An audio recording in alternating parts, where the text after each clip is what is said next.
शङ्करार्जित जनक चापदळनं लङ्का विश्वासनं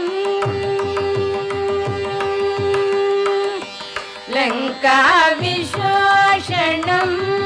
लालित विभीषणं लङ्का विश्वासनं लालित विभीषणं वेङ्कटेशं साधु विबुध विनुतं रामं वेङ्कटेशं साधु विबुध विनुतं रामं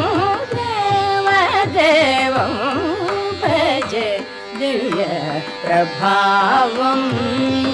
रावणासुर